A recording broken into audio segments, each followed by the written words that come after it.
सभी विद्यार्थियों का हमारे YouTube channel super math classes में सभी का स्वागत है। हमारा चल रहा था द्विघात समीकरण और द्विघात समीकरण करते हैं। द्विघात समीकरण में हमने द्विघात समीकरण का जो व्यापक रूप था और द्विघात समीकरण कैसे बनती है, उसका निर्माण कैसे होता है, या द्विघात समीकरण है या नहीं है, उसकी जांच हम कर चुके हैं। अब हम उसको हल करते हैं। हल करने के लिए पढ़ चुके हैं द्विघाती सूत्र के बारे में। 3 तरीके से हल होता है। पहला तो है पूर्ण वर्ग विधि, दूसरा है गुणनखंड विधि और तीसरा है द्विघाती सूत्र। अगर मैं इन सब की बात करूं तो पूर्ण वर्ग इस बार आपके सिलेबस से हटा दिया गया है। पूर्ण वर्ग विधि आपको कहीं भी नहीं करनी है। पिछले सत्र में था, इस सत्र में पूर्ण वर्ग विधि आपको बिल्कुल भी यूज नहीं लेनी है। दूसरी बात करें हम गुणनखंड की, गुणनखंड हमें करना है। गुणनखंड होगा कैसे, उसके लिए संक्षिप्त रूप में हम ऐसा समझते हैं कि हमारी जो द्विघात समीकरण थी उसका जो व्यापक रूप था वो था ax square plus bx plus c बराबर 0, जहाँ a b c वास्तविक संख्याएं थी। a b वास्तविक संख्याएं थी। तो गुणनखंड विधि में होता क्या है कि हमारे पास जो x होगा, इस x का टुकड़ा करना होगा, इस x का टुकड़ा करना होगा।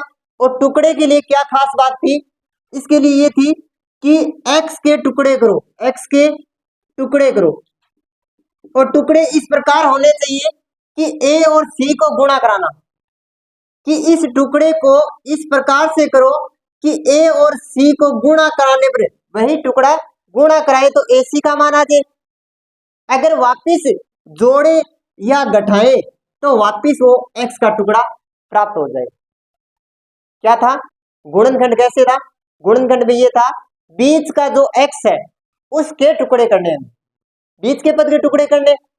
और बीच के पद के टुकड़े ऐसे करो कि उन दोनों टुकड़ों को गुणा करें तो ये बाहर की संख्या आ जाए, गुणा करें तो बाहर की संख्या आ जाए। और यदि इसी टुकड़े को जोड़े या घटाए तो ये बीच की संख्या x वापिस प्राप्त हो जाए। समझे? कुछ x के टुकड़े करने हैं और x के 2 टुकड़े करने, उन दोनों टुकड़ों को गुणा करने पर तो क्या आना चाहिए, a और c वाला मान आना चाहिए। और अगर वापिस जोड़े या घटाए तो कौन सा मान आना चाहिए, वापिस मान जो b का है वही आना चाहिए। जैसे एक सवाल की बात करें,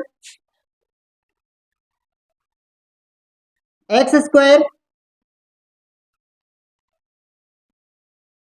प्लस 3x माइनस 10 बराबर 0, ये एक समीकरण है। इस समीकरण को हमें गुणनखंड विधि से हल करते हैं। गुणनखंड में हमने क्या पढ़ा कि बीच जो x है उसका टुकड़ा करना है। तो x कौन है, 3x, ये कौन है, प्लस के। इसके 2 टुकड़े करो, इसके 2 टुकड़े करने।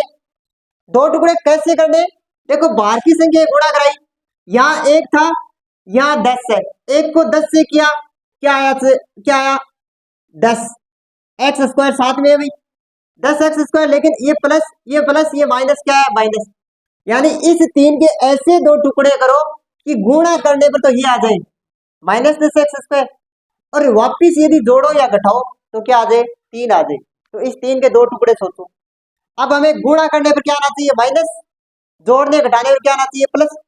यानी एक संख्या तो प्लस की होगी और एक संख्या माइनस की होगी। अब देखो इनको गुणा कराएंगे तो माइनस आ जाएगा। अगर हमें यह प्लस चाहिए, इसका मतलब बड़ी संख्या प्लस की होगी, छोटी संख्या माइनस की। यानी मैं इसका टुकड़ा ऐसे कर सकता हूं, 5 और 2, 5 को 2 से गुणा किया भाई 10, 5 को 2 से गुणा किया 10, यहाँ प्लस था या माइनस था, प्लस माइनस को गुणा किया माइनस। अब हमें यहाँ यूज क्या लेना है, x, ये भी x, ये भी x। अब देखो 5 में से 2 घटाया 3 बचा, प्लस का ही बचा। 5 और 2 को गुणा किया 10, x को x से किया एक्स स्क्वायर। यानी इस 3 की जगह अब मैं यहाँ क्या कर सकता हूँ, x square plus 5x minus 3x -10 बराबर 0। ये हुआ हमारा गुणनखंड, ये हुआ हमारा टुकड़ा। इस तरह से करना, ये है गुणनखंड विधि का संक्षिप्त रूप। इस तरह से हमें गुणनखंड करना है।